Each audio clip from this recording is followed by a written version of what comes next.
Yan, kakapsat, mga bunsoy. Abandoned GSIS building. Ito.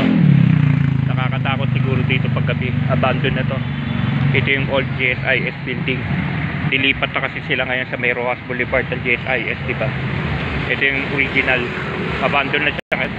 Ginagawa na ng parkingan ng mga sasakyan. Pero paggabi, sarado rin to. Yan, abandoned. Abandoned na ano, structure. Yan o. Abandoned na ano yan. GSIS building. Yan. Mga sasayang na mga structure. Diba? Ginastusan ng gobyerno tapos pinabayaan. Ikot tayo. Yan yung Manila Clock Tower. Ito SM Manila.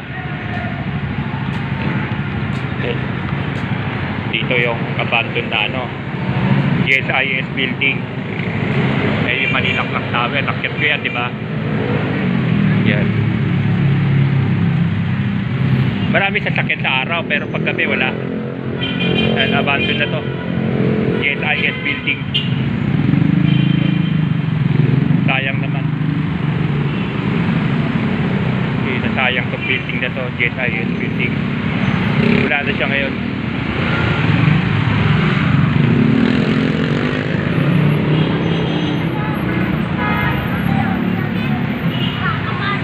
Itong entrance siguro dyan eh. Dati.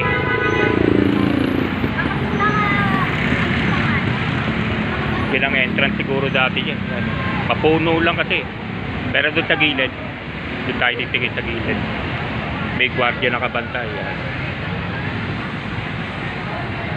Dito sa gilid, mas kita.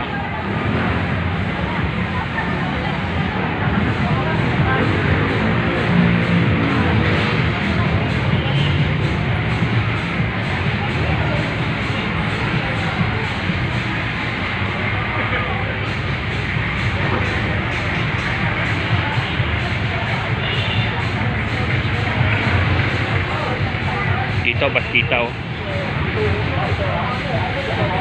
Yan. Yan ang old building ng GSIS. Abandoned building na siya.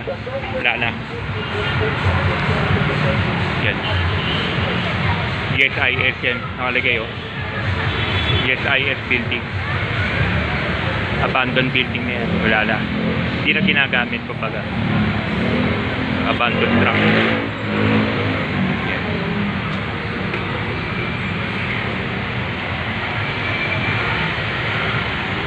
Abandoned building ng GSIS. Yan. After 3 days lang kakapsat mga bunsoy. Yan. Out na natin. Bye bye.